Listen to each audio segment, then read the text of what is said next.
وبرکاتہ۔ اور ٹھیک ہے،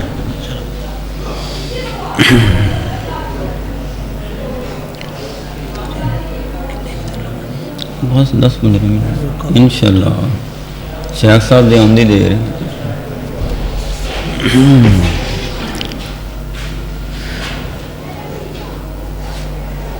مجھے بڑی سعادت حاصل ہو رہی ہے، علماء کرام بھی موجود ہیں، اور خصوصاً میرے محسن، میرے مربی، استادی المکرم والمحترم شیخ الحدیث والتفسیر حضرت مولانا حافظ محمد ابراہیم صاحب حافظ آبادی متان اللہ بطول حیاتی اطال اللہ عمرہ وفیوزہ وبرکاتہ تشریف فرما ہیں۔ ان کی موجودگی میں یہ سبق سنانے کی سعادت حاصل کر رہا ہوں۔ یہ سب میرے ماں باپ کی محنت، کاوش، دعائیں اور اساتذہ کرام کا فیض جاری ہے۔ یہ جامعہ ام کلثوم بھی جو بھائی جان سرفراز نجمی صاحب اور باجی جان صاحبہ اس کے آبیاری کر رہے ہیں، یہ بھی حضرت الاستاد کی سرپرستی میں چل رہا ہے۔ میری دعا ہے اللہ سبحانہ و تعالی میرے ماں باپ کو جنت الفردوس میں اعلیٰ مقام عطا فرمائے، اور میرے جو اساتذہ دنیا سے جا چکی ہیں اللہ انہیں بھی اعلیٰ علیین میں مقام عطا فرمائے، اور جو اساتذہ کرام زندہ حیات ہیں اللہ انہیں لمبی صحت والی برکتوں والی عمر عطا فرمائے۔ ان الحمد للہ والصلاة والسلام علی رسول اللہ صلی اللہ علیہ وآلہ آلہ واصحابہ واہل بیتہ وسلم تسلیما کثیرا۔ اللہم صلی علی محمد وعلی آل محمد وبارک وسلم وصلی علیہ۔ اما بعد اعوذ باللہ من الشیطان الرجیم، بسم اللہ الرحمن الرحیم۔ وآخرین منہم لما یلحقوا بہم وہو العزیز الحکیم۔ امام بخاری رحمہ اللہ الباری ایک ایسی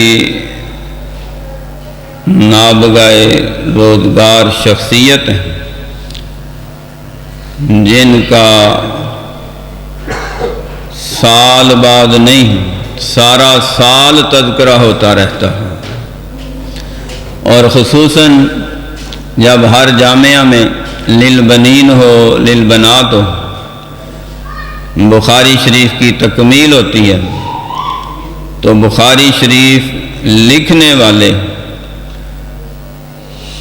امام بخاری رحمہ اللہ الباری کی شان اقدس میں، ان کی فضیلت میں چند ایک واقعات، بیانات، فرمودات اور اقوال پیش کیے جاتے ہیں، تاکہ ہمیں یہ علم ہونا چاہیے کہ یہ بخاری شریف جو قرآن پاک کے بعد صحیح ترین کتاب ہے، اور جس میں امام صاحب نے پیارے نبی حضرت محمد الرسول اللہ صلی اللہ علیہ وسلم کی صحیح حدیث جمع کی ہیں، انہوں نے کتنی محنت سے، کاوش سے اور کوشش سے اور لمبے دور دراز کے سفر سے اس کتاب کو جمع کیا اور امت تک پہنچایا، اور اللہ سبحانہ و تعالیٰ نے اس کتاب کو مقبولیت عطا فرمائی ہے۔ امام بخاری رحمۃ اللہ تعالیٰ علیہ الباری، ان کی سیرت میں سب سے بڑی دلیل تو اللہ کا قرآن ہے، اور پھر اللہ کے پیغمبر کا فرمان ہے، کیونکہ ان دلائل سے بڑھ کے کوئی دلیل نہیں ہو سکتی۔ اس کا ذکر خود امام بخاری رحمۃ اللہ تعالی علیہ نے بخاری شریف میں کتاب التفسیر میں ذکر کیا ہے۔ ایک حدیث بیان کرتے ہیں، قال البخاري رحمه الله الباري قال حدثنا عبد العزيز قال حدثنا عبد العزيز بن عبد الله قال حدثنا سليمان بن بلال عن ثور عن أبي الغيث عن عبد الله عن أبي هريرة رضي الله تعالى عنه قال كنا جلوسا عند النبي صلی اللہ علیہ وسلم. حضرت ابو ہریرہ رضی اللہ تعالیٰ عنہ بیان کرتے ہیں ہم بیٹھے ہوئے تھے نبی پاک صلی اللہ علیہ وسلم کے پاس. فَأُنزِلَتْ سورۃ الجمعہ سورہ جمعہ نازل ہوئی اور نبی پاک صلی اللہ علیہ وسلم نے سورہ جمعہ پڑھ کے تلاوت کی. جب اس آیت پہ پہنچے وَآخَرِينَ مِنْهُمْ لَمَّا يَلْحَقُوا بِهِمْ وَهُوَ الْعَزِيزُ الْحَكِيمُ، بعد میں کچھ لوگ آئیں گے جو پہلے والوں کا چلتا ہوا سلسلہ آگے بڑھائیں گے اور ان کی مدد اللہ سبحانہ و تعالی عزیز الحکیم فرمائیں گے. میں نے سوال کیا من ہم یا رسول اللہ صلی اللہ علیہ وسلم، وہ کون لوگ ہوں گے؟ آقا علیہ الصلوۃ والسلام میں فلم یراج، آپ نے توجہ نہیں فرمائی. حتی سالت ثلاثاً، 3 بار میں نے اپنی بات دہرائی. حضرت ابو ہریرہ رضی اللہ تعالیٰ عنہ فرماتے ہیں جب میں نے 3 بار بات دہرائی، آقا علیہ السلام شاید اللہ کی وحی کے انتظار میں تھے. اچانک آقا علیہ السلام نے ادھر دیکھا وفینا سلمان الفارسی، ہمارے درمیان حضرت سلمان فارسی صحابی رسول ہیں، وہ بیٹھے ہوئے تھے. آقا علیہ الصلوۃ والسلام نے قریب بلایا، ان کے سر پہ یا کندھے پہ وضع یدہ، رسول اللہ صلی اللہ علیہ وسلم نے اپنا ہاتھ رکھا اور فرمایا یہ وہ شخص ہے لو کان الدین عند الثریا لنالہ رجل او رجال من ہؤلاء. ایک وقت آئے گا دین حنیف ایمان کامل ثریا کی بلندیوں تک پہنچ جائے گا، وہاں سے اگر کوئی اتار کے لائے گا تو اس سلمان فارسی کی آل میں سے ہوگا، اولاد میں سے ہوگا، اس کی نسل میں سے ہوگا. اور ساری دنیا گواہ ہے، امام بخاری حضرت سلمان فارسی کے علاقے کے بھی ہیں، ان کے رہنے والے دیہات کے بھی ہیں، ان کے کریا کے بھی ہیں. اور حضرت امام بخاری جوفی بھی ہیں، بخاری بھی ہیں، فارسی بھی ہیں. تو جو نبی پاک صلی اللہ علیہ وآلہ وسلم نے نشانی بیان فرمائی تھی وہ من و ان ساری نشانی امام بخاری پہ پوری اترتی رکھی. 194 ہجری میں اس حدیث کے سمجھ لو کوئی 200 سال بعد امام بخاری رحمت اللہ تعالی علیہ بخارا شریف میں شہر کا نام ہے، وہاں پیدا ہوئے. یہ افغانستان سے تھوڑا دور رشیا کی جو ریاستیں آزاد ہوئیں ان کے اندر بخارا ایک قریہ گاؤں ہے، وہاں پہ امام بخاری رحمت اللہ تعالی علیہ پیدا ہوئے. نام ان کا ابو عبداللہ محمد ابن اسماعیل ابن ابراہیم ابن المغیرہ تبن بردزبہ الجوفی البخاری الفارسی ہے. تو وہ فارسی نسل تھے. کچھ لوگ اس روایت کو کوفہ والوں کی طرف لے کر جاتے ہیں، کوفہ والے فارسی نسل نہیں ہیں. یہ امام بخاری پہ اور گرد و نواح رہنے والے جو سیاستہ کے امام ہیں ان پہ اوپر فٹ اور پوری اتر رہی ہے.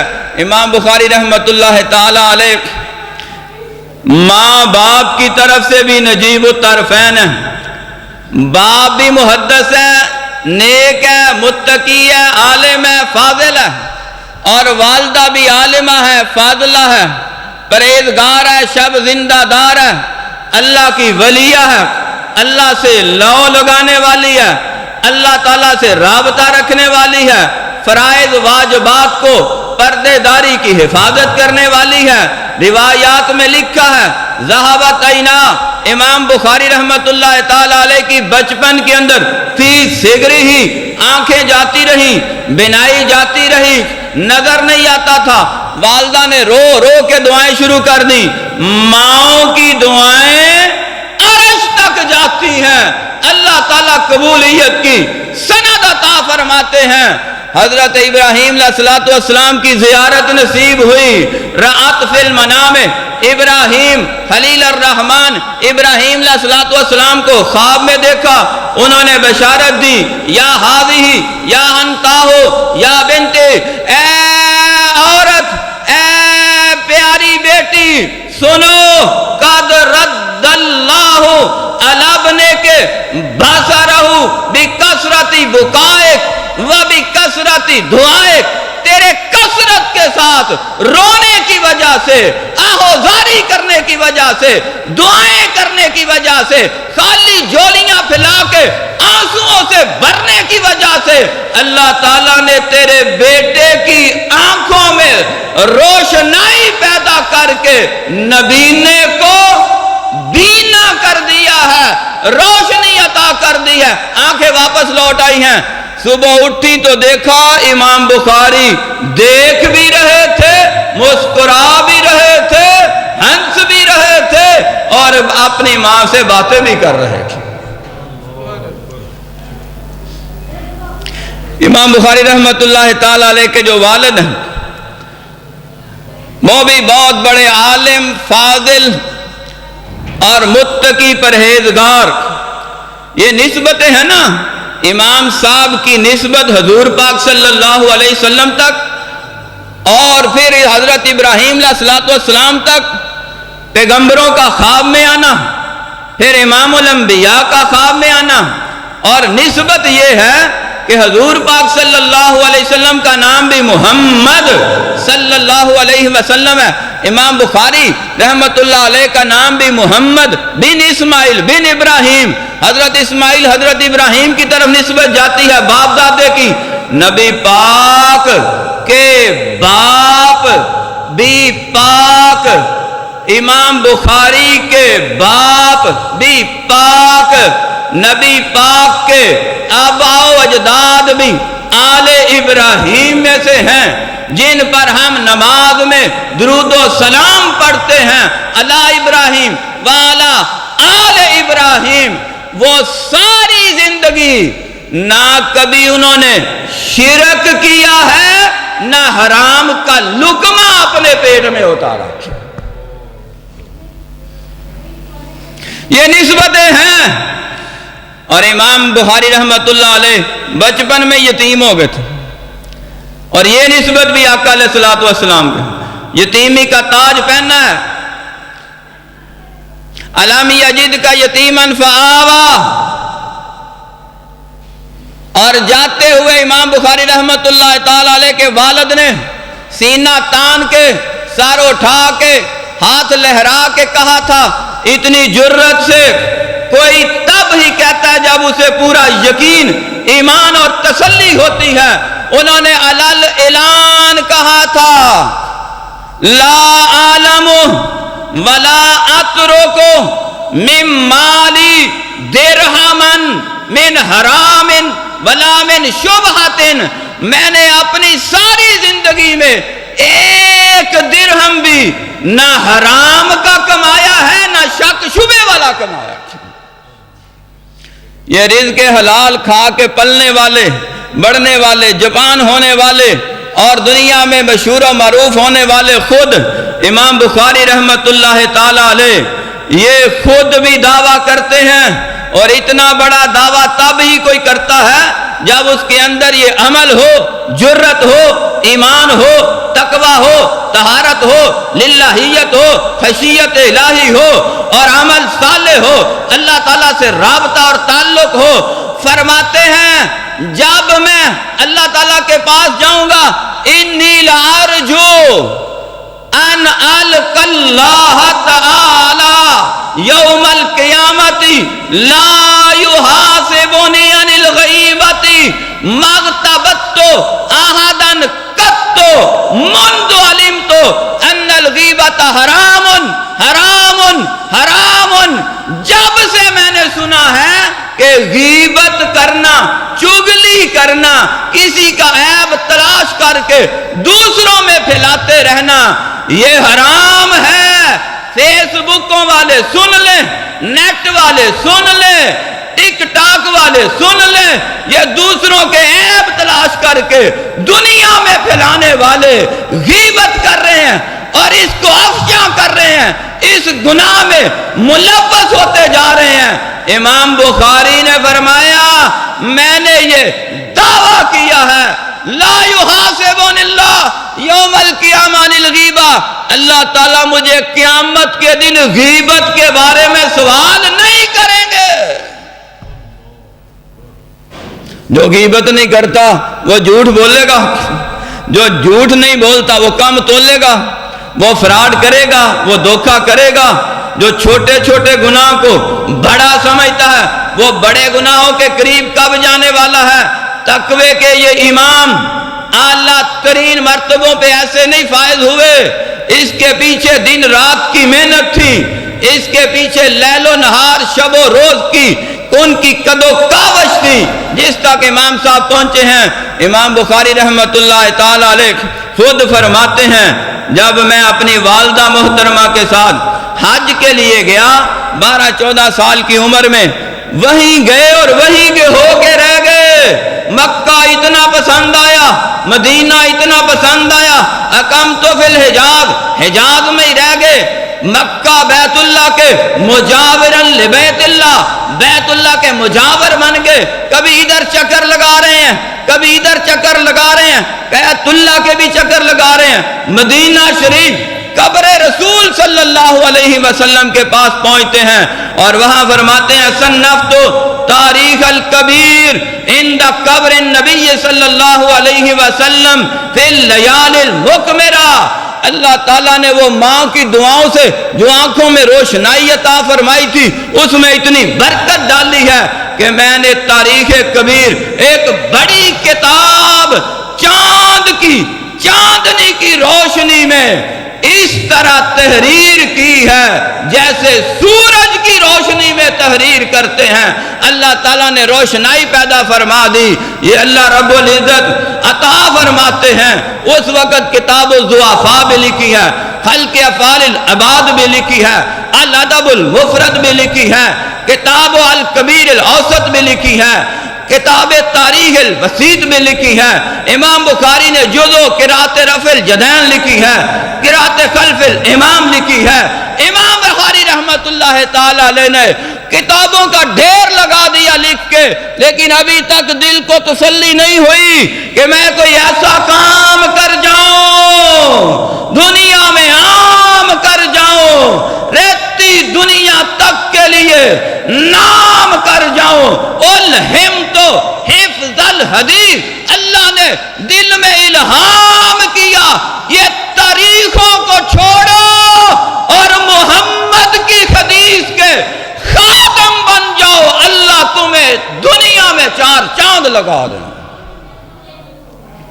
جس نے بھی خدمت کی ہے قرآن کی حدیث کی، اللہ تعالیٰ نے اس کو عزتیں عطا فرمائی ہیں۔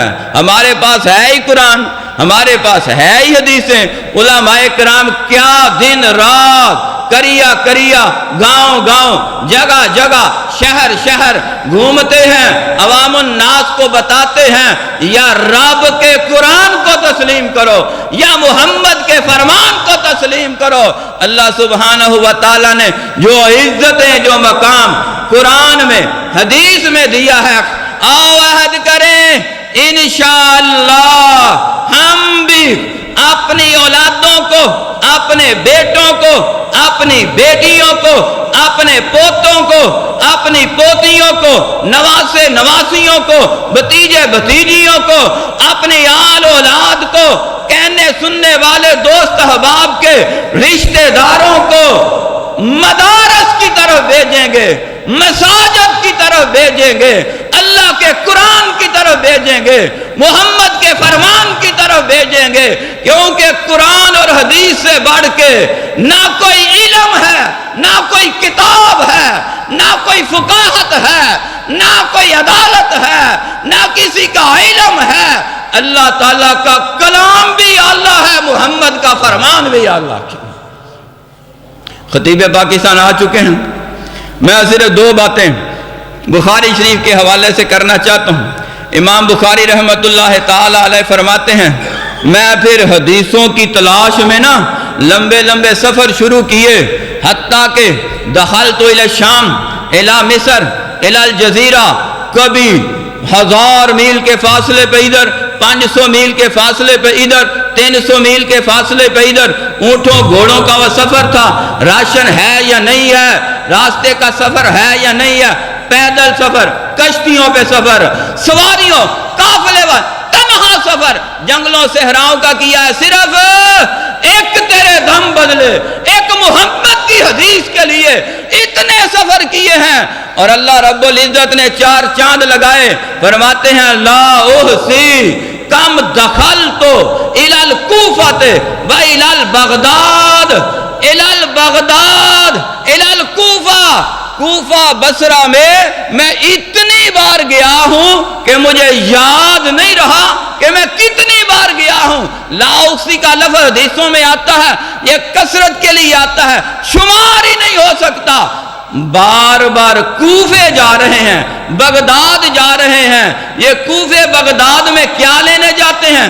مکے سے بھی ہوئے، مدینے سے بھی ہوئے ہیں۔ فرماتے ہیں مع المحدثین الکرام، کوفے اور بغداد میں جانا آنا منع نہیں ہے، بلکہ امام بخاری کی سیرت بتا رہی ہے کہ اگر تم نے کوفے جانا ہے، بغداد جانا ہے تو تنہا مت جاؤ، محل محدثین، اے محدثین کی، متقین کی، امامین کی، معلمین کی کلاس کے اندر جاؤ، ان کی معیت میں جاؤ، ان کے ساتھ میں جاؤ۔ جب کسی معلم کی تربیت میں جاؤ گے پھر یزیدی لشکر کے حصے دار نہیں بن سکتے، پھر نواسہ رسول، جگر گوشہ فاطمہ بطول، امام علی مقام، امام حسین ابن علی کے جانساروں میں ہوگے، حبداروں میں ہوگے، وفاداروں میں ہوگے۔ جب تمہارا نام حسین ابن علی کے قافلے والوں کے حبداروں میں آئے گا، رب تمہیں جنت میں آل رسول کا ساتھ عطا فرما دیں گے۔ ہمارا صحابہ سے بھی پیار ہے، اہل بیت سے بھی پیار ہے، آل پاک سے بھی پیار ہے، یہ ہمیں بخاری نے بتایا ہے۔ میں نے پورا ایک فیچر مضمون لکھا اس بارے میں۔ امام بخاری رحمت اللہ تعالی علیہ کی سیرت ساری دنیا بیان کرتی جا رہی ہے اور کرتے رہیں گے، ہم ختم ہو جائیں گے لیکن بخاری شریف بھی چلے گی، سیرت امام بخاری بھی چلے گی۔ امام بخاری رحمت اللہ تعالی علیہ پہ بے شمار لاکھوں کروڑوں رحمت برکت نازل ہوں۔ شاہ المکرم تشریف لا چکے ہیں، ہمارے پیارے محسن مربی مہمان شاہ الحدیث و تفسیر حضرت مولانا عبد الوارث ظہیر صاحب، جن کا خصوصی بیان ہے، مولانا قاری بنیامین عابد صاحب کا بھی بیان ہے۔ ساتھی تشریف رکھیں، اوپر ماشاءاللہ مائیں بہنیں بھی موجود ہیں۔ میں ایک بار پھر شکریہ ادا کرتا ہوں باجی جان کا، بھائی جان سرفراز نجمی صاحب کا۔ اللہ سبحانہ و تعالی اس جامعہ کو دن دگنی رات چگنی ترقی عطا فرمائے، معاونین مخلصین کو اللہ تعالی خوشیاں عطا فرمائے، ان کے گھروں میں خیر و برکات کا نزول فرمائے اور قیامت تک کے لیے یہ صدقہ جاریہ اپنی بارگاہ میں قبول فرمائے۔ وما علیہ الا البلاغ المبین۔